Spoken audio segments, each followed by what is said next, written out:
Now, thank you for staying with us here on KTN Business today. My name is Peter Akabon. This second part of the show, we want to talk about matters, well, hospitality for a start, and later on in the show, we'll be talking about things around corporate governance, trust, and the recent release of a trust barometer, but that is later on in the show. First, we want to go to that conversation that I had indicated earlier. Andreas Fluckiger is here in studio. He is the general manager of the Mövenpick hotels and residences here in Nairobi. The company is literally a global name in hospitality, and the question really is, why are they here in the country? Of course, what has the market been like so far? Now, I want to put those questions to the man himself. Karibu sana. Missouri. Yes. Yeah, so let's start off with the question, the fact that there are so many different hospitality brands that we've started to see making a beeline for the Kenyan market, for the African market. What is the world seeing in Africa? What is the world seeing in Kenya? What is the world seeing in Nairobi? Well, first and foremost, thank you for having me, Peter. Really, it's a pleasure to be here. Yes. Why Kenya? Kenya is really the hub of Eastern Africa. You can see a lot of international corporations have their bases here. A lot of NGOs have their bases here. So certainly that attracts a certain level of business flow. Now, of course, as a hotel company, it's a must to have a hotel in Nairobi.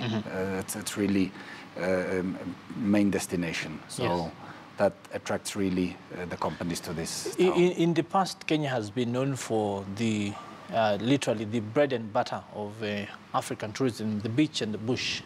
But we've started to try to move away from that, go into hospitality, business, meetings, incentives and conferences, that sort of thing. Do you think this will start to pay off for brands such as yourselves and for the country as a whole? Absolutely. It is what we call the MICE business, which is meeting, events, conference and exhibitions. Yes. And like in our case, we have built a hotel that has 2,500 square meters of MICE space, exactly to help Nairobi to attract large conferences and meetings and congresses. At the global level, do you think this MICE sector is really has an impact? We've heard of or seen of places like Las Vegas, which apart from being the gambling center of the world, really drive the economy through just conferences, meetings and things like that. Do you think it's something that we can start to capitalize on?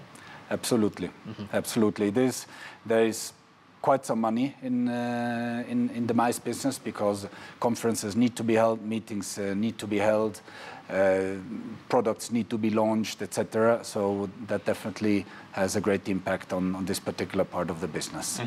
There are always concerns about things like first, security, then second is standards of the product offering, third, the size of events that can be held as indicated. We've seen in the recent past Kenya start to hold larger and larger global events. What are the things that we have to get right to say that we can then desire to become a global player in this field?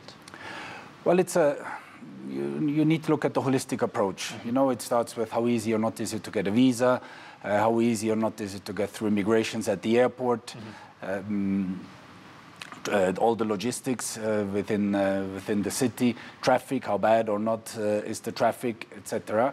And then, of course, you need to have a certain minimum of offerings in terms of meeting spaces and hotel rooms, so that then you are able to attract larger conferences and events. Yes. Your brand is relatively new in the market. Out of the list that you've been able to give me just now, what are the things that you can say we have gotten right and the ones that we still need to fix? As a hotel or as a destination, you're saying? Both. I think both. The good place first to start is to talk about the destination itself, because then that drives what the brand can achieve, because that is almost cast in stone and really can't be changed unless you start to value add. Yes. First and foremost, Kenyan people are very welcoming. Very welcoming, friendly, smiling. English levels are very good.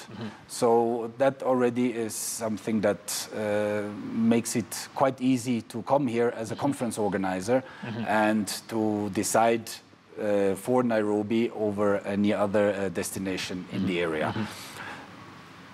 When it comes to arrival at the airport, I think for sure there's room for improvement. One challenge is the traffic, the roads, for sure. And as we have seen with the recent rains, the roads haven't become better. So for sure, anybody that organizes an event really would like to that any participants can be really staying in that same area to avoid commuting from one place to the other and to lose time. You know? But there's more and more development happening in Nairobi, and as such, that will help to attract larger conferences as more and more hotels also will open in the near future. Let's talk about the offering itself, the brand. There are many brands that have come to Nairobi, in particular, some that have come across the region. What do you think it is that we can say that your brand brings that we make you stand head and shoulders above someone else? Why would they say, let's do it at this place and not at the other? Well, every brand has its promises, and in terms of service delivery. And I think we want to make the simple things in an extraordinary way. So really go the extra mile, make moments so that when the customer eventually walks out of the hotel, will have some great memories of his or her stay. Indeed, thank you very much for your time. That's all the time we had. But on a quick and last note, when you did launch, we got a cake from the hotel, and weeks later, the people in the newsroom are still talking about it. So our compliments to the chef. Thank you very much. Thank you very much for taking the time to talk to us today. Thank you so much, Peter. I really appreciate it. Okay, thank you. Now, indeed, away from the hospitality sector and into something that goes into things like cakes and other things you find in the hospitality industry. Now, despite the dairy sector in Kenya being the fastest growing agriculture sector, the high cost of animal feed is threatening to scuttle this growth as it contributes about 30 to 60% of production. But now Dairy Farmers Organization based in Eldoret has come up with a dairy manufacturing plant with the aim of delivering cheap feed to its members. This is a story on the next episode of The Next Frontier. Take a look.